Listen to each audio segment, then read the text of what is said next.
যোগ সাধনা আমাৰ জীৱনৰ বাবে এক গুৰুত্বপূৰ্ণ বিষয়। নিয়মীয়া যোগ অভ্যাসে আমাৰ শৰীৰটোক নিৰোগী কৰি ৰখাত সহায় কৰাৰ লগতে এগৰাকী ব্যক্তিক মানসিকভাৱেও শক্তিশালী কৰি তোলে। বহু জটিলতৰ ৰোগৰ সৈতে যুঁজতো ই সহায় কৰে। আপোনালোকে এই প্ৰতিবেদনৰ আৰম্ভণিৰে পৰা প্ৰত্যক্ষ কৰি থকা এই ভিজুৱেলসমূহৰ মাজত এনে কিছু ব্যক্তি আছে যি বহু জটিল ৰোগত আক্ৰান্ত হোৱাৰ পাছতো কেৱল নিয়মীয়া যোগ অভ্যাসৰ জৰিয়তে সম্পূৰ্ণ সুস্থ জীৱনৰ অধিকাৰী হ'বলৈ সক্ষম হৈছে। তেনে এগৰাকী ব্যক্তিক উদাহৰণ হিচাপে লোৱা যাওক। আমাৰ ওপৰৰ কথাখিনিৰ সৈতে সুন্দৰকৈ খাপ খোৱা এই ভালেসংখ্যক ব্যক্তিৰ মাজৰ এক উৎকৃষ্ট উদাহৰণ হ'ল ভগৱান দাস। আজি এই ভগৱান দাসৰ হাতত আপোনালোকে প্ৰত্যক্ষ কৰিছে এখন সম্বৰ্ধনা পত্ৰ। এই সম্বৰ্ধনা পত্ৰ আগবঢ়োৱা হৈছে হৃদযন্ত্ৰৰ গুৰুতৰ অসুখ আৰু কৰ্কট ৰোগৰ দৰে দুৰাৰোগ্য ৰোগৰ সৈতে আক্ৰান্ত হোৱাৰ পাছতো নিজৰ নিয়মানুৱৰ্তিতা আৰু একাগ্ৰতাৰ বলত কেৱল যোগ অভ্যাসৰ ফলত সম্পূৰ্ণ সুস্থ আৰু সক্ৰিয় জীৱন যাপন কৰিবলৈ সক্ষম হৈছিল। ৰোগৰ জটিলতাক তেওঁ পৰাস্ত কৰিছে মনৰ সীমাহীন বলেৰে। এই ক্ষেত্ৰত তেওঁৰ বাবে মাধ্যম হৈছে যোগাসন। জীৱন আছে যেতিয়া বিপদ আহিবই। সেই বিপদৰ সন্মুখত আমি ধৈৰ্য ধৰিম কিদৰে, মনটোক বুজাম কিদৰে, সকলো প্ৰশ্নৰ আকৰ্ষণীয় সমাধান এই ভগৱান দাস। অপূৰ্ব আদৰ্শৰ বাবে মহানগৰীৰ জয়ানগৰস্থিত পুবেৰুণ সংঘত থকা যোগ অভ্যাসৰ কেন্দ্ৰটোৰ তৰফৰ পৰা শুকুৰবাৰে বিশেষভাৱে সম্বৰ্ধনা জ্ঞাপন কৰা হয়।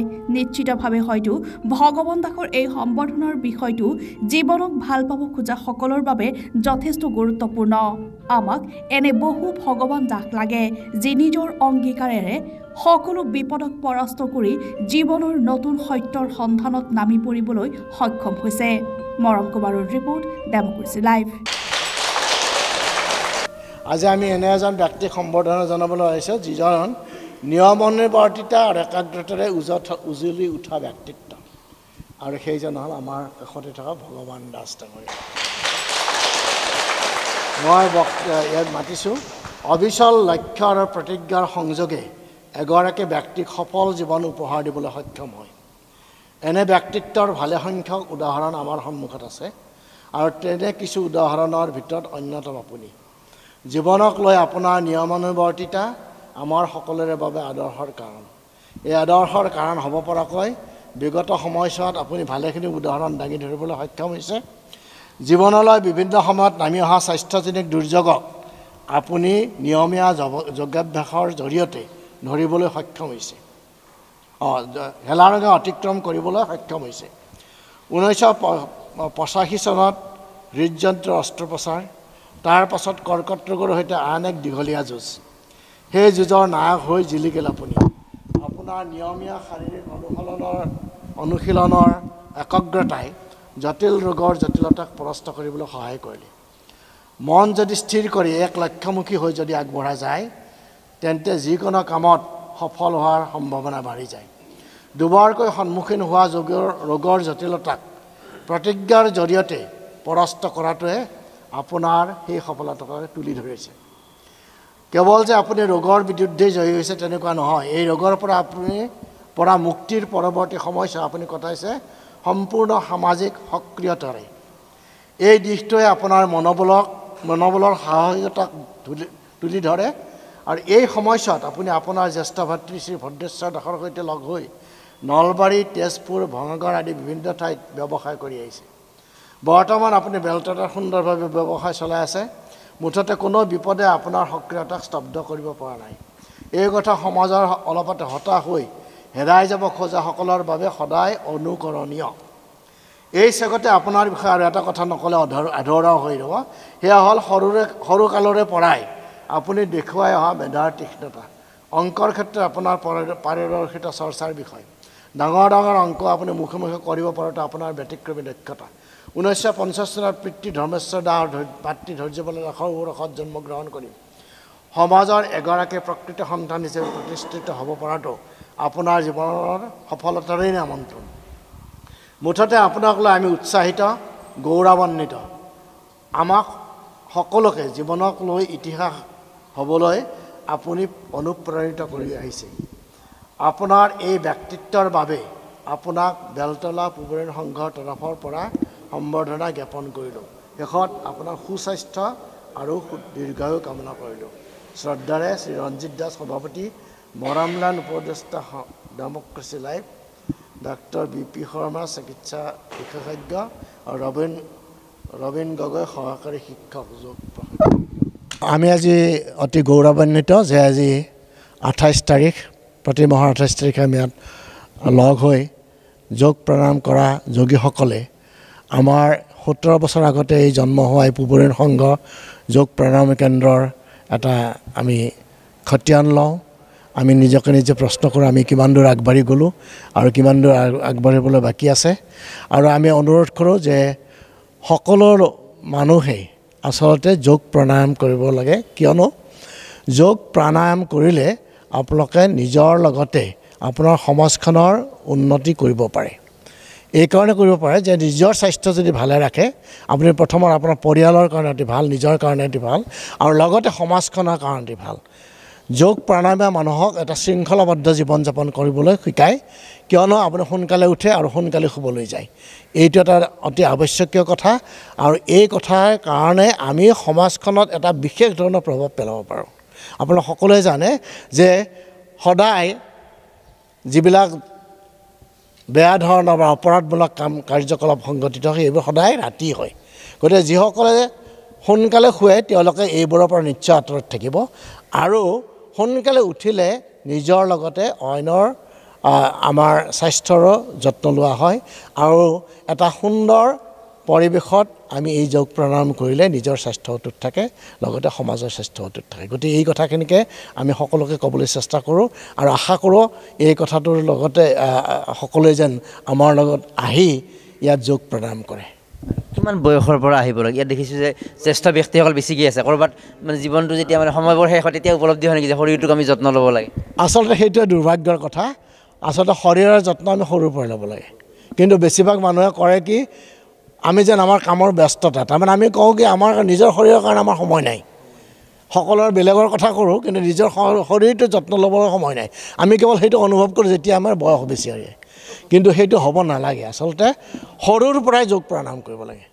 চিকিৎসা বিশেষজ্ঞ হিচাপে খাদ্যাভ্যাসৰ কথা কিবা ক'ব নেকি অলপ? নিশ্চয়, খাদ্যটো আমাৰ অতি আৱশ্যকীয় বস্তু। আমাক যথেষ্ট পৰিমাণে আমাক যিটো সুষম আহাৰ বুলি কয় সেই সুষম আহাৰৰ প্ৰয়োজন আৰু সুষম আহাৰত আমাৰ 6টা বস্তু থাকে। সেই ধৰণে carbohydrate, protein, fat, minerals, vitamins আৰু ৱাটাৰ। এই 6টা বস্তু বিশেষ ধৰণে আমাৰ আহাৰত থাকিব লাগে, কিন্তু প্ৰ'টিনৰ পৰিমাণটো বেছি হ'ব নালাগে। আমাৰ দুৰ্ভাগ্য কথা যে আজিকালি আমাৰ নতুন প্ৰজন্মই খুব মাছ মাংস বেছিকৈ খায়, যিটোৱে প্ৰ'টিন আমাৰ যথেষ্ট দিয়ে আৰু সেই প্ৰ'টিনটোৱে অকল বেছি খালে আমাৰ কিন্তু শৰীৰৰ অপকাৰ হয়। গতিকে আমি খাদ্যত সকলোৱে এটা সম পৰিমাণৰ কৰিব লাগে। কাৰ্বহাইড্ৰেট যদি 2 ভাগ খায়, প্ৰ'টিন এভাগেই খাব লাগে। গতিকে এনেকুৱা ধৰণৰ খাদ্য খাব লাগে। আৰু দ্বিতীয়তে খাদ্যটো যিমানে পাৰে আমি সিদ্ধ কৰি খাবলৈ ভাল, কেঁচাই খালে আৰু ভাল। শাক পাচলিবোৰ কেঁচাই খাব পাৰিলে আৰু বেছি ভাল, কাৰণ সেইবিলাকত সম্পূৰ্ণ খাদ্য প্ৰাণ থাকে। যোগাসনো কৰিব লাগিব আৰু গুৰুত্ব। আৰু শেষত এটা প্ৰশ্ন, বহু চিকিৎসকে এতিয়া ক'বলৈ আৰম্ভ কৰিছে, বহুতে নকয়, চেনি আৰু যিটো নিমখ, চুগাৰ এণ্ড যিটো চল্টটো যথেষ্ট অপকাৰী, লগতে ময়দা ৰিলেটেড এনিথিং সামগ্ৰী বডিৰ কাৰণে বিৰাট। তো আপুনি এইটো কি উপলব্ধি কৰে যে যোগাসনো কৰিব লাগিব আৰু খাদ্যাভ্যাসো আমি সলনি কৰিব লাগিব? চেনি, নিমখ, ময়দা এই কি কয় আপুনি? আচলতে চিন্থেটিক যিবিলাক পদাৰ্থ সেইবিলাক সাধাৰণতে আমাৰ স্বাস্থ্যৰ কাৰণে উপকাৰী নহয়। একেবাৰে অপকাৰী বুলি মই ক'বলৈ নাযাওঁ, কিন্তু উপকাৰী নহয়। এইকাৰণে তাত খাদ্য প্ৰাণ কমি যায়। ধৰক কুঁহিয়াৰখিনি আমি যদি কেঁচাই খাওঁ, তাৰ ৰসটো যদি খাওঁ, সেইটোত যিটো পাব আপুনি চেনি কৰি খালে সেইটো নাপায়। সেইকাৰণে ৰিফাইন কৰিলে তাৰ বহুত গুণাগুণ নোহোৱা হৈ যায়। ঠিক তেনেকৈ ময়দাৰ ক্ষেত্ৰত একে কথা। আটা হয়, আটাৰ পৰা ৰিফাইন কৰি আমি ময়দা কৰোঁ। গতিকে আমি যদি আটাটো ভালকৈ খাওঁ, তেতিয়া ময়দা খালে আমাৰ সেই একে খাদ্য প্ৰাণ আমি নাপাম, সেইকাৰণে বেয়া বুলি কয়। তো যোগাসনৰ গুৰুত্বটো কেনেকৈ উপলব্ধি কৰিছে? যোগাসনে আপোনাৰ জীৱনটো কেনেকৈ সমৃদ্ধ কৰিছে? আচলতে মোৰ এটা নতুন জীৱনৰ নিচিনা, যিহেতু 2005 চনত ময়ো কিছু শাৰীৰিকভাৱে অসুস্থ হৈছিলোঁ আৰু সেইখিনি সময়তে আমাৰ ইয়াতে গুৱাহাটীত স্বামী ৰামদেৱজী আহিছিলে আৰু মই সেইখিনি সময়ত যোগা কৰি যথেষ্ট উপকৃত হৈছিলোঁ। আৰু পৰৱৰ্তী সময়ত বেলতলা পূবৰীণ সংঘত আমি যোগা আৰম্ভ কৰিছিলোঁ। প্ৰথম আৰম্ভ কৰোঁতে আমি 5 জনেৰে আৰম্ভ কৰিছিলোঁ আৰু পিছৰখিনি সময়ত আজিলৈকে প্ৰায় 17 বছৰ কাল একাধিক্ৰমে আমি ইয়াক লৈ আহিছোঁ, যোগা চলাই আছোঁ আৰু বহু লোকৰ বিশেষভাৱে লাভ হৈছে। আৰু উল্লেখনীয় লাভ আমাৰ ইয়াতে ৰঞ্জিত দা আছে, ৰঞ্জিত দাস ডাঙৰীয়া, তেখেতক ডক্টৰে এপ'লৰ হস্পিটেলৰ ডক্টৰে কৈছিলে তেওঁৰ বেছিদিন জীয়াই নাথাকে, 3 মাহৰ পৰা 6 মাহ জীয়াই থাকিব লগা ব্যক্তিজন এতিয়া আমাৰ এই যোগা কেন্দ্ৰৰ এজন নিয়মীয়া যোগী, লগতে তেওঁ সম্পূৰ্ণ সুস্থ হৈ আন 100জনক প্ৰেৰিত কৰিছে যোগা কৰিবৰ কাৰণে। আমি যেতিয়া যোগা আৰম্ভ কৰিছিলোঁ বেলতলা পূৰ্বায়ন সংঘত, তেতিয়া মানুহে আমাক ৰাস্তাইদি যাওঁতে দেখি পেলাই হাঁহিছিলে আৰু সেইখিনি সময়ত প্ৰায় যোগাৰ প্ৰতি মানুহৰ বিশেষ গুৰুত্ব নাছিলে। আৰু আচলতে যোগাটো আমাৰ যে কিমান দৰকাৰী সেই বিষয়টো বৰ্তমান চৌকল আধুনিক সমাজে মানে সেইখিনি সময়ত ভাবিছিলে এইটো এটা আউটডেটেড বস্তু। কিন্তু আজি কালক্ৰমত আজি স্বামী ৰামদেৱজীয়ে এইকাৰণেই নাম ল'ব লাগিব, কৃতজ্ঞতা জনাবই লাগিব। যোগটো ভাৰতবৰ্ষৰ অতীজৰ পৰা আছিল, অনাদিকালৰ পৰা আছিল। আমি শিৱক যোগেশ্বৰ বুলি জানো, শ্ৰীকৃষ্ণক যোগেশ্বৰ বুলি জানো, কিন্তু আমি যোগক বিভিন্ন কাৰণত আমি পাহৰি গৈছিলোঁ। কিন্তু স্বামী ৰামদেৱজীয়ে যোগক সৰলীকৃত কৰি বিশ্বজনীন কৰি তুলিছে আৰু তাৰ ফলত আজি এনেকুৱা এটা পৰ্যায় পালে যি আউটডেটেড যুগ, আজি এনেকুৱা হ'ল যোনে যোগ নকৰে তেওঁলোকহে আউটডেটেড হয়। গতিকে এই পৰিৱৰ্তনটো খুব ভাল কথা হৈছে আৰু ভাবোঁ আগলৈ আৰু বিশেষভাৱে আগবাঢ়ি যাব, কিয়নো পতঞ্জলীয়ে যোগৰ ওপৰত বৈজ্ঞানিক ভিত্তিত যথেষ্ট ধৰণৰ ৰিচাৰ্চ কৰিছে আৰু তেনেধৰণৰ যোগক আজি সমাজৰ প্ৰয়োজনীয় হোৱাকৈ আগবঢ়াই লৈ আহিছে। মই এনেই 2008ৰ লাষ্টৰ পৰা মানে যোগত হেৰি হৈছিলোঁ। মই 9 নৱেম্বৰত মই হেৰিত গ'লোঁ, হৰিদ্বাৰত গ'লোঁ। হৰিদ্বাৰত যাই মই আহি তাৰপৰা মই বাহিৰে বাহিৰে এই এপলত মানে দেখুৱালোঁ হাৰ্টৰ। তেখেতে ক'লে যে বহুত আপোনাৰ হেৰি হৈছে, যে আপুনি হেৰি কৰিব লাগিব, অপাৰেশ্যন কৰিব লাগিব। মই ক'লোঁ বোলো অপাৰেশ্যনটো মই এতিয়া কৰিব নোৱাৰোঁ, মই তাৰমানে বাহিৰে বাহিৰে সোমাইছোঁ হৰিদ্বাৰৰ পৰা আহি।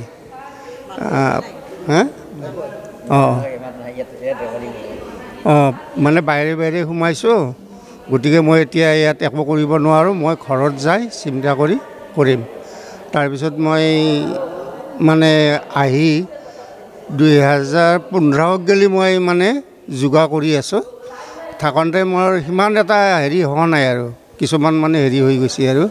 তাৰপিছত 15ত তাৰমানে মই যেতিয়া অলপ বেছি হ'ল তেতিয়া মই দেখুৱাব গ'লোঁ, য'ত যে আপোনাৰ মানে 3ডাল হেৰি হৈছে, ব্লক হৈছে, গতিকে আপুনি অপাৰেশ্যন কৰিব লাগিব। এই ইয়াত মই JNC দেখিছিলোঁ অনুপ বড়ো বুলি, যি অপাৰেশ্যন কৰিব লাগিব। তাৰপিছত মোৰ বন্ধু এজন আছিল আৰু তেখেতে ক'লে মই অলপতে কৰি আহিছোঁ, আপুনি কলিকতা গুচি যাওক। ট্ৰিটমেণ্টটো হ'ল, সেই ট্ৰিটমেণ্ট হোৱাৰ পিছত এই যে ধৈৰ্যটো ধৰিলে আপুনি, যোগাসন কৰিলে যে আপুনি ভাঙি পৰা নাই, তাৰপিছত আকৌ কৰ্কট ৰোগত আক্ৰান্ত কৰিলে, তো এই যে দুটাকৈ বিপদ, ইমান বিপদ, যে বিপদত মানুহ যে ধৈৰ্য ধৰিব লাগে, বিপদত যে মানুহ হেৰাব নালাগে, সেই বস্তুটো আপুনি এটা হোৱাৰ কাৰণে আজি সম্ভাৱনা এটা দিছে। তো সেই মানসিকতাটো কেনেকৈ গঢ় লৈছিল যে মই যুঁজিম বস্তুটো? মই মানে কৰি এইটো যোগা কৰি পেলাই গম পালোঁ, মোৰ লাহে লাহে মই ঘৰতে কৰিছিলোঁ দেই, তাৰ পৰা আহি পেলাই কৰি যিটো মই গম পালোঁ যে মোৰ বহুত উন্নতি হৈছে। মই তাৰপিছত ইয়াত আহা কৰিলোঁ আৰু আহা কৰি মই একদম কেইটা বজাত উঠে, কেইটা বজাত আহে? মই 4টাত উঠোঁ, উঠি অলপ মানে মই ৰাতিপুৱা 4টাতে উঠি ঈশ্বৰক আৰাধনা কৰোঁ, অলপ কৰি পেলাই তাৰপিছত পানী খাই এইবিলাক মানে হেৰি কৰি পেলাই বাথৰুম লেট্ৰিনত যায়। তাৰপিছত মই 4:50 ইয়াত মই আহোঁ। গুৰু ব্ৰহ্মা গুৰু বিষ্ণু গুৰুদেৱ মহেশ্বৰ গুৰু সাক্ষাৎ পৰম ব্ৰহ্ম তস্মৈ শ্ৰী গুৰুৱে নমঃ। মই প্ৰথমতে মোৰ পৰম আৰাধ্য স্বামী ৰামদেৱজী তথা আয়ুৰ্বেদ শিৰোমণি আচাৰ্য বালকৃষ্ণৰ লগতে মহৰ্ষি পতঞ্জলি শ্ৰীচৰণত প্ৰণিপাত জনাইছোঁ। আজি মই ইয়াতে পূৰ্বায়ন সংঘত আমাৰ ৰঞ্জিত দাসে মাতিলে মোৰ খুব ভাল লাগিছে, কাৰণ এই পূৰ্বায়ন সংঘতে মোৰ এটা যোগৰ দুনিয়াখনত মই খোজ পেলাইছিলোঁ। 2008 চনত ইয়াতে এপ্ৰিল মাহৰ 28 তাৰিখে এইটো প্ৰতিষ্ঠা হৈছিলে। আমাৰ উদয়তীয় গোস্বামী আদি কৰি ইয়াৰে নেতৃস্থানীয় ব্যক্তিৰ লগতে ইয়াতে গুৰুজী হিচাপে আছিলে প্ৰয়াত প্ৰমোদ চৌধুৰী গুৰুজী।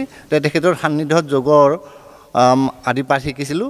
শেষত তাৰপিছত হৰিদ্বাৰত গৈ পৰম পূজ্য স্বামীজীৰ চৰণত গৈ বহলভাৱে পালোঁ, তেখেতৰ সান্নিধ্য পালোঁ। আৰু তেতিয়াৰ পৰা মই যোগৰ লগত জড়িত হৈ আছোঁ। যোগ শিক্ষক হিচাপে প্ৰশিক্ষণ লোৱাৰ পিছত বিভিন্ন দায়িত্ব পালন কৰি আহিছোঁ, বিভিন্ন মানুহক পাইছোঁ। কিন্তু আমাৰ ডাক্তৰ শৰ্মাদেৱে কোৱাৰ নিচিনাকৈ ক'ব লাগিব যে যোগ কৰিলেহে আমি নিৰোগী হৈ থাকিব পাৰিম। তেখেতে কৈছে খাদ্যাভ্যাসৰ কথাও কৈছে, সেইটো এটা কথা আছে। কিন্তু আমাৰ এতিয়া আমি যি সময়ত কৰিছিলোঁ তাৰ তুলনাত এতিয়া মানুহখিনি যথেষ্ট সচেতন হৈছে। আজিকালি পেইড কোৰ্চো চলিছে, যোগৰ ষ্টুডিঅ' হৈছে। আৰু আমাৰ যোগ শিক্ষকৰ পৰীক্ষণ আমি পতঞ্জলি পৰিয়ালৰ পৰা যিখিনি মানুহক দিছিলোঁ তাৰ বহুতখিনি এটা সময়ত দেখিলোঁ ডেকা ল'ৰা ছোৱালীখিনি আমাৰ লগত নাথাকে, তেওঁলোক জব চিকাৰ হয়। গতিকে সেইটোৰ কাৰণে অলপ অসুবিধা হৈছে। কিন্তু তাৰ ভিতৰতে কিছুমানে নিজকে সক্ষম কৰি পেলাই বিভিন্ন মানুহক ঘৰে ঘৰে গৈ মানে যোগৰ শিক্ষা দিবলৈ আৰম্ভ কৰিছে। আৰু এইটো এনেকুৱা হৈছে, এইটো এটা ব্যৱসায়ী হিচাপে নহয়, তেখেতৰ আৰ্নিংছো কৰিব পৰা হৈছে। একোজন যোগ শিক্ষকে ভালকৈ শিকি পেলাই আনকি থেৰাপি পৰ্যন্ত শিকি মানুহৰ ঘৰত গৈ যদি শিকায়, তেতিয়াহ'লে 20,000 টকাৰ পৰা 70,000 টকালৈকে মানে উপাৰ্জন কৰিব পৰা সক্ষম হৈছে। এইটো এটা ভাল চিন্তম। গতিকে আমি কিন্তু পতঞ্জলি পৰিয়ালৰ আমি যিসকলে আছিলোঁ, আমাৰ ইয়াত যিসকলে আছে, আমাৰ যথেষ্ট সংখ্যক ইয়াতে যোগ শিক্ষকে আছে। আমি সেৱাৰ মনোভাৱেৰে আহিছিলোঁ। আমি ৰাতিপুৱাই 2 ঘণ্টা সময় মানুহক দিয়াৰ কাৰণে যে মানুহ সকলোৱে সমাজত সুস্থ হৈ থাকক। আৰু পৰম পূজ্য স্বামীজীৰ মিছন হৈছে এখন সুস্থ মানে বিশ্ব নিৰ্মাণ কৰা। তো সুস্থ বিশ্ব নিৰ্মাণ কৰাৰ উদ্দেশ্যটো অকল শাৰীৰিকভাৱে নহয়, আমাৰ যোগৰ ইয়াতে অকল শাৰীৰিক উৎকৰ্ষ সাধন নহয়, মানসিক তথা আধ্যাত্মিক উৎকৰ্ষ সাধন হয়। গতিকে সেইটোৰ ওপৰত বেছ কৰি আমাৰ যিমানবিলাক আমাৰ যোগ শিবিৰ আছে, সকলোবিলাক যোগ শিবিৰতে আমাৰ মানুহক ৰাতিপুৱা শিক্ষা দিয়াৰ কাৰণে চেষ্টা বিনামূলীয়া। আমাৰ সেই শিবিৰবিলাক বিনামূলীয়া।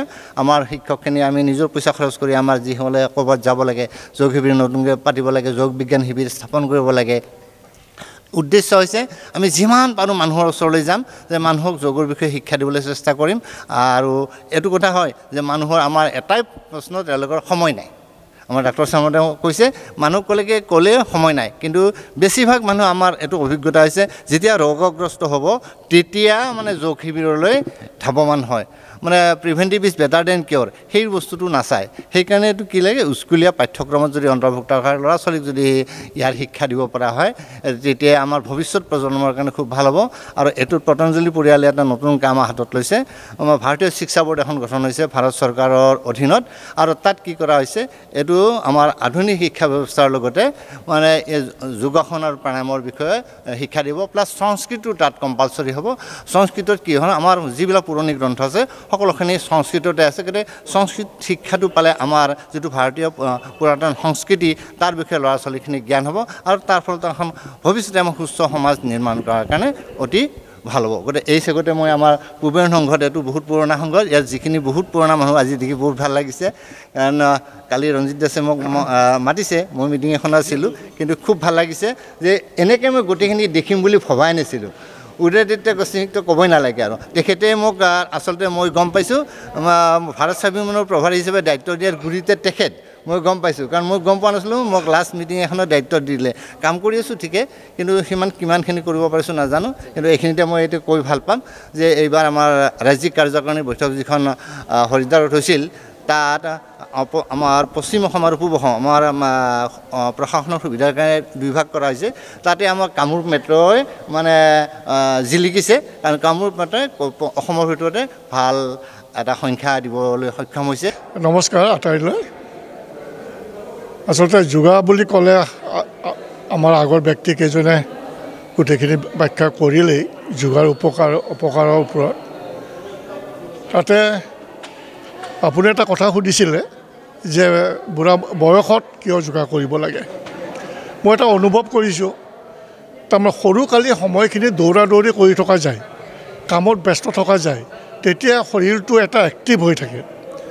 শৰীৰটো তেতিয়া আমাৰ এক্টিভ হৈ থাকে, চাকৰি জীৱনৰ জন্মৰ পৰা চাকৰি জীৱনলৈকে এক্টিভ হৈ থাকে। যেতিয়া আমি লাহে লাহে ৰিটায়াৰমেণ্ট লওঁ, ৰিটায়াৰমেণ্টৰ পিছত আমি এটা শৰীৰটো পৰি যায় মানে কি, আমি ঘৰত বহি যাওঁ। ঘৰত বহি গ'লে আমাৰ শৰীৰটো কাম নকৰা হয়। তেতিয়া আমি অনুভৱ কৰোঁ বেমাৰ আজাৰ আহে, বেমাৰৰ ফালে আমি ধাৱমান হওঁ। তেতিয়া আমি অনুভৱ কৰোঁ যে আমি কেনেকৈ শৰীৰটো ভালকৈ ৰাখিব লাগে, সেইটো আমি অনুভৱ কৰোঁ।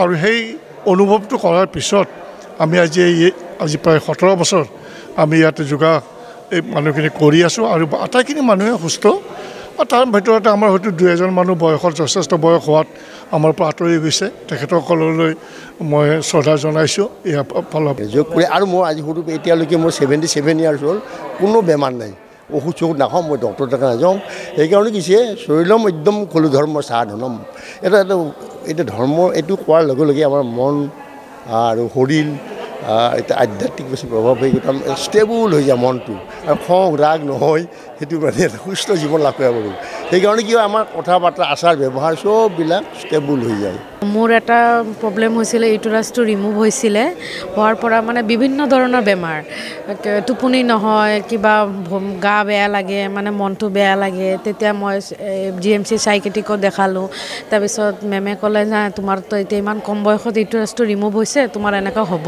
মোৰ 29 চলি আছে মানে কৈছে হ'ব মানে না এতিয়া 29 মোৰ 5 বছৰ হ'ল অপাৰেশ্যন হোৱা মানে আগতে ভালেই আছিলোঁ ইমান প্ৰব্লেম নাছিলে কিন্তু এই ৰিমুভটো কৰাৰ পৰা মানে এটাৰ পিছত প্ৰথমে গম পোৱা নাই মানে লাহে লাহে যিমান দিন যায় আছে মানে কিবা না কিবা এটা আছে আজি ভাল কালি বেয়া এনেকুৱা আছে বহুত ডক্টৰ দেখালোঁ এতিয়া মোৰ এনেকুৱা হৈছে মই মানে নাখালেও হয় কিন্তু য়োগাত মোৰ আহিবই লাগিব য়োগাটো মানে ইমান ইম্পৰ্টেণ্ট হৈছে মানে এই কথা আৰু চবে কৰিব মই যিখিনি ভাল পাইছোঁ আৰু চবে পাব আৰু মানুহ আহিব লাগে য়োগাটো কি ইম্পৰ্টেণ্টটো মানে আহিলেহে মানুহ গম পাব ৰেগুলাৰ কৰিব লাগিব আৰু আহিলেহে মানুহ ফিল কৰিব লাগিব গতিকে যিখিনি আছোঁ আমি আটাইখিনি ভালকৈ কৰি আছোঁ ধন্যবাদ